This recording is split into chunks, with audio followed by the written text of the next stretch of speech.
Hello, hello, hello. My name is Mark.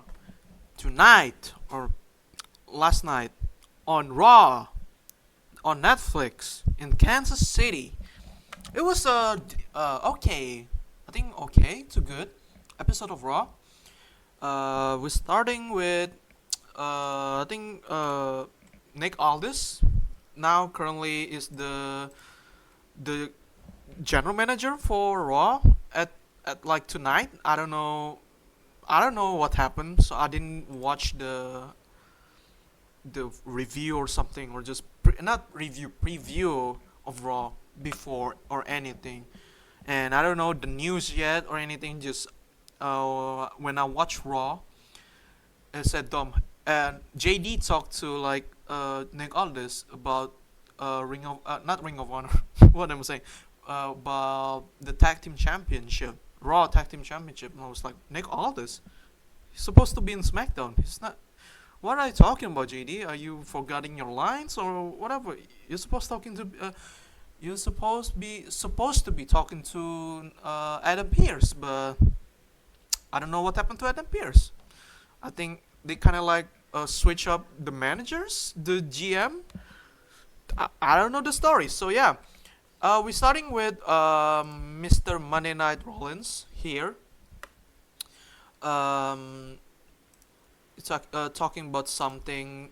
Just don't remember a lot. But after he just starting talking about, hey, I'm the visionary, I'm the blah blah blah. Sami came out. By the way, what the fuck are you doing, Seth? What is this? What is this glass, man? Sami came out. So Sami like I don't know he's happy or not, but what are you doing? He talking to Seth like, what are you doing?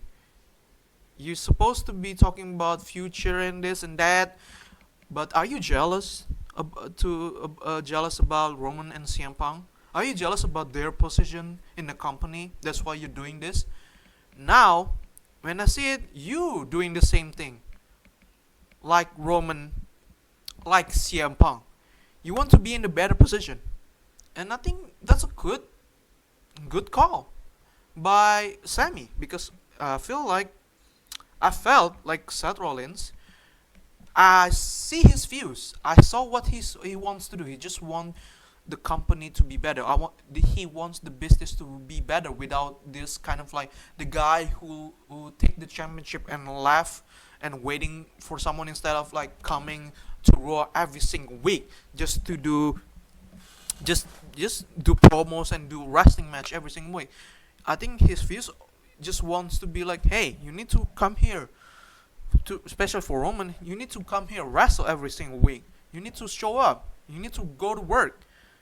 That's why I think he hates Roman for that. The new Roman. For CM Punk, you know the history and everything. He's toxic. He's blah blah blah. He hates that guy who dropped the ball and went home and then acts like he's almighty when he brought back the ball to the company that he talked shit a lot. I think his views is amazing of Seth Rollins, but I understand what Sami's point of view. Like you becoming the things you hate, like some country. And after that, we getting a match between Roxanne and Rhea Ripley, which is a decent to good match. They hooping. They're starting to hoop. They're starting getting warmer and warmer each minute. But before this, I don't know what are they going to do with Roxanne, and especially Roxanne, Julia, their relationship, and then everything, Rhea and Io and everything. But this match though, I don't know what's going to happen. For me, I want to Roxanne to take an upset win over Rhea Ripley. Yes, I want to see that. I think could make Roxanne to the higher spot in the women's Raw division. But she's still in NXT. Some of what or whatever, because they kind of see involved with Julia and then involved with Stephanie Fakir and stuff. So yeah, this is a good hooping match until Julia came to help Roxanne win, and not Roxanne win, Roxanne lose because she helped Real Ripley to win of disqualification. And yeah, I think that's a good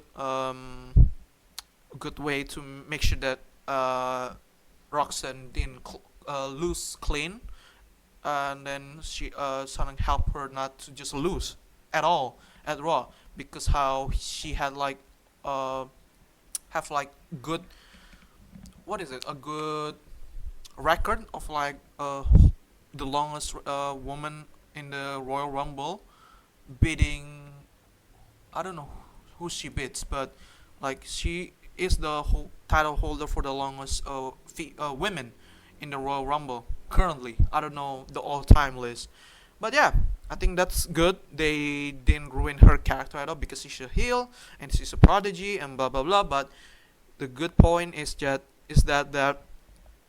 she didn't lose cleanly. That's good. So yeah, this is a good WWE. A good job for WWE. Next up, I think this segment is later, but I'm gonna talk about it because I want to watch Netflix, and then Netflix just to follow what happened, but Netflix did me dirty. So just follow. I'm going to follow what X doing here, WWE account, official account. With this segment, um, I think the separation between Grayson Waller and Austin Theory is going to happen hopefully sooner. I think we cannot prolong this storyline for longer again. I think it's time to put Austin Theory to different type of feud. Maybe after the feud with Grayson, and then yeah, I think the crack is starting to getting bigger and bigger because how Grayson talked to the GM of SmackDown, Nick Aldis, talking about the singles match for next week or this Friday. I don't remember. And then Austin feels like, "What are you talking about?" And then yeah, he didn't tell him about anything. And then Logan Paul, I think this like after the women's some later I'm going to talk about. Logan Paul showed up and said a bunch of stuff, a bit AJ Styles and blah blah blah blah da la di da, and then he set his side on something that after he said that I've done it all, I need to set something bigger, and that something is the world heavyweight title. He called it Jey Uso, and then Jey Uso came, and then talk about, hey, you're a punk ass YouTuber, whatever. I don't remember the line, and then Logan said something, and I don't remember because I don't like Logan Paul. And then Jey Uso kicked the shit out of him with the super kick, and then we move, and then we eat, or whatever. As for first feud, for Mr. Uh, Jey Uso, is this thing going to be good? To be honest, I don't know because how lackluster both of them, both are their matches are lackluster because I felt like Logan and Aegis could do something big, but the match it was just spot fest, and after spot fest there's no story to tell. They just put some great move. There's no like aura, or there's no like intensity between those two men. And for Jay and Gunther, I felt like the match was just both of them just lackluster. The story of Jey Uso trying to do something big, it didn't happen. It felt little. There is no again intensity between those two men. Gunther trying his best to show his intensity, but it didn't happen. So we move for this one. Hopefully, we could see something. Then please, no more 20-minute entrance for like showing up. Just wrestle for like 15 to 20 minutes. Good God, I think they could pull it off. Hopefully, they could do something about it. I don't know. Next, Grayson Waller, and then the tag team match. Oh yeah, before that, there's a segment between Judgment Day, and then Finn Balor came. Finn Balor or Baylor came and asked, "Hey man, why didn't you text me about your return? I'm happy that you came. You came back, but why didn't you text me?" And JD said that, "Hey, I texted Don. I thought Dom going to relay that message to you, but he didn't. But hey, I'm here though.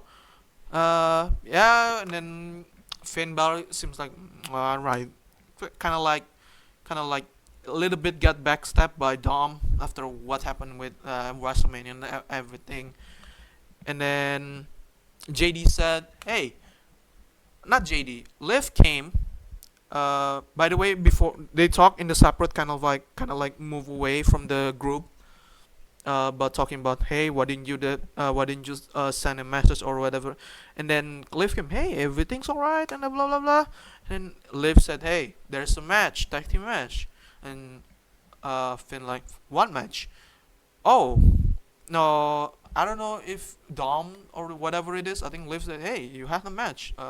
We got this tag team match. We need to bring the tag team belt back into Judgment Day or whatever." And then, all right, both of them agree and blah blah blah. This match happened. I didn't see a lot of the match, but the result is that Penta is helping the War Raiders because if you remember, like last week or whatever, not last week, I don't know which one, when Penta is trying to like win the match, and then for the I think for the Intercontinental Champion 1-on-1 against Braun, he got screwed by JD.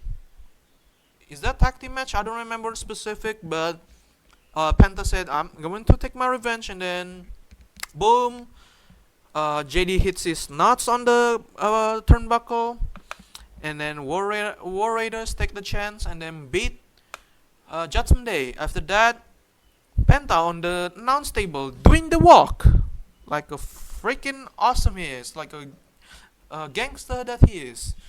And then I think there's New Day there. I forgot what they're doing there, but we're going to get this rematch. Hopefully the story build up, because how lackluster their story went before everything, and then just put in the match and everything. Just the New Day and War Raiders WrestleMania match was pretty suck. But hopefully they could avenge the match and then bring something good. Yeah, like I don't know. Yeah, it happened. Oh yeah, before we get into this, Sami, when he talked to Seth Rollins about how hypocrite he is, and then Seth said, "Hey, I don't want you to be target, because we're trying to change the business. We're trying to change the business for good. I don't want you to be the what is it, the pillar of just what, not the pillar, just to be on the way when we're trying to pursue this movement. I don't want you to be target, because I love you, Sami." And then about if you hate this or if you love or whatever, I don't know about the line, I forgot. And then he said, "Hey, I'm going to give you a favor, not owe you or whatever, about you need to go to SmackDown, or you need to go to other place. You need to accept something, or just you owe us or something." During that, not during, in that line, I forgot. I'm paraphrasing. And then the segment where it said Paul Heyman came, said, "Hey Sami, I love you," and everything said, "Believe in you, believe what you vision that you have and everything." And then Paul give Sami an ultimatum: if you get drafted to SmackDown, you're going to get the chance to face either Randy Orton or John Cena. Either of them, if they win, he's going to face you for the WWE Undisputed Champion. If you get this, because this is our favor to you, This is because I already pulled some string and everything. Paul Heyman is a cheeky bastard, but Sami should have take that deal. Should have took that deal, not took that deal. Because and then Paul Heyman, hey, you either die with the past or you go to live with the future. I think that's the quote. I forget. Not forget. I forgot because that line was beautiful. You either die with your past or you either live with the future. On that line, I don't remember. I think that's a good pointer. And then if I click somewhere, nope, there's no scene here. But after that, if you watch more, Heyman walked away, and then he in the door when he walked away, Braun Breaker was there. If you watch again, there is a segment, or just in Seth Rollins segment, that if you already have an answer, you have to walk away freely, no harm, no any, just no harmful in your way. But again, if you want this problem, you're going to face Braun Breaker tonight. So yeah, Paul Heyman walked away from the locker room, and then he met Braun Breaker and just tapped him. And then Braun Breaker laughed menacingly, like a villain he is, like a dog he is. After that, there's a segment featuring the man Becky Lynch. He came out and he talked a lot of stuff and blah blah blah. And he said, Bailey, and about Bailey, I attacked Bailey, so I'm correct. That's the story I talked about on my prediction. Why Bailey didn't get the spot at WrestleMania, which I pretty not pretty dislike on how WWE put her on the situation. But the story is going to be good, though, for the next maybe weeks, after the weeks, I don't know. So yeah, Becky Lynch attacked Bailey, and he said that 2019, this woman has been attacking me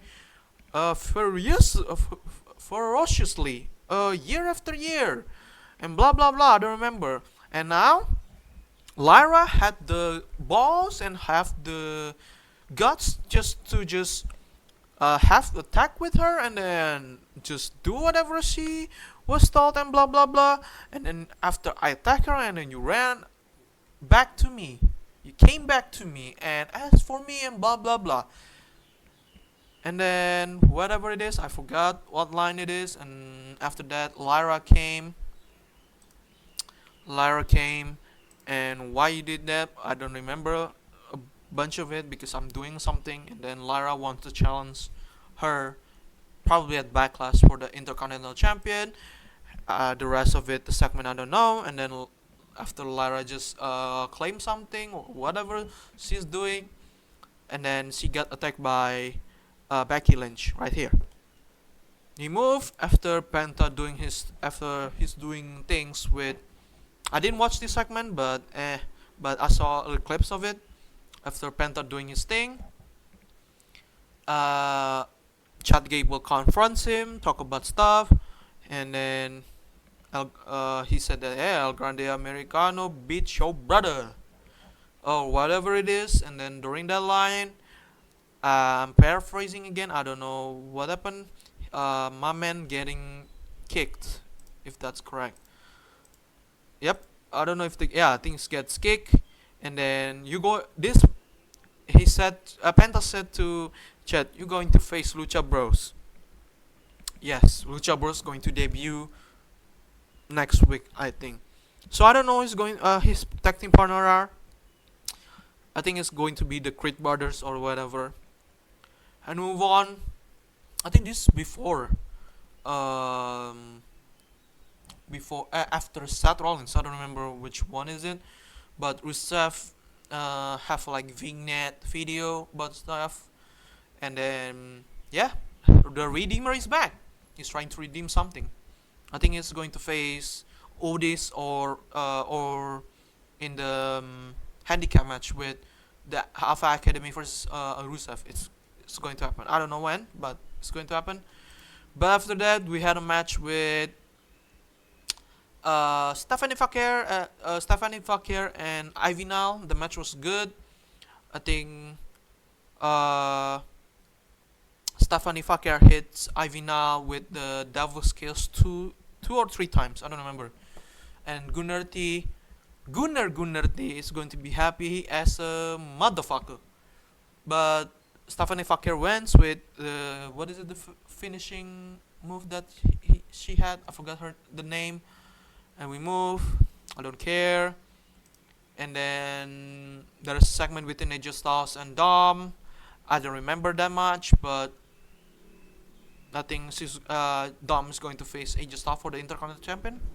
I don't know. We move. I don't know about the segment. Backlash.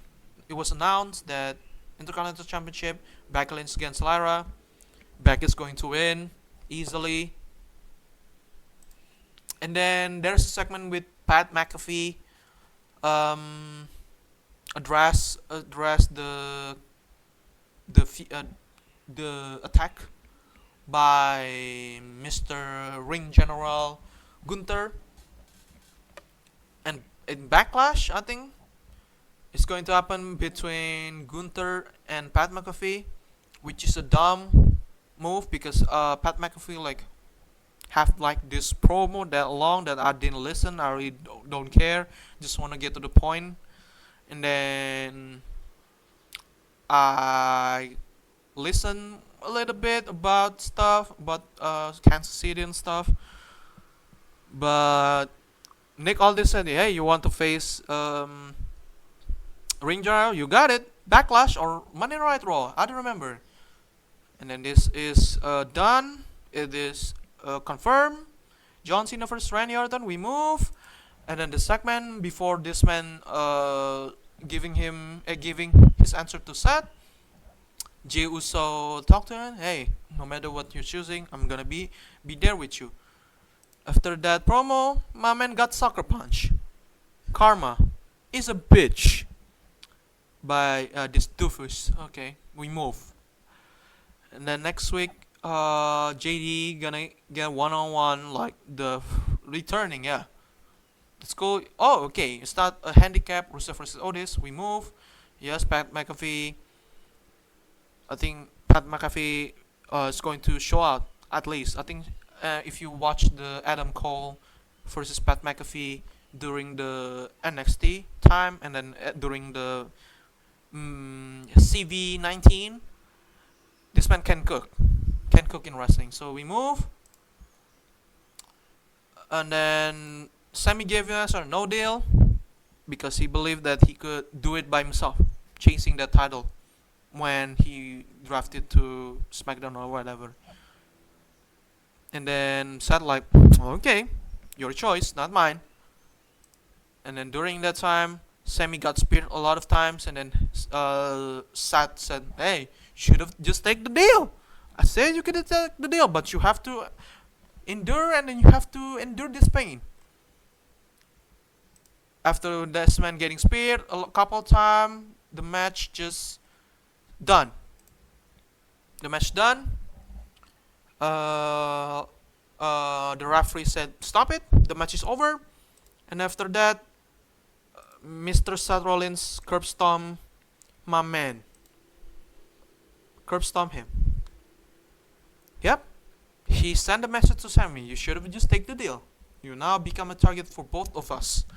You have to endure that. But if you look for the bigger picture, both of them cannot face Seth Rollins and cannot face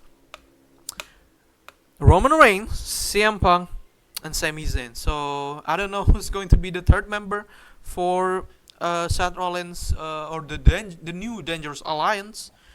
But be careful. You have three new enemy. You have three enemy in front of you. So be careful, Seth. This thing's going to be interesting for the next couple of weeks. So yeah, I think this was a good episode of Monday Night Raw. Uh, it was enjoyable from the beginning to the end. Hopefully next week they can bring something bigger. Before any backlash on everything, they could do something for Rusev. They could do something for Penta. They could do something because I want to see Lucha Bros. Later this week or whatever it is. So yeah, I give this a solid 7 out of 10, 7 to 8 out of 10 show. I cannot wait for SmackDown. Yeah, thank you so much for watching. Yeah, like and subscribe again. Goodbye.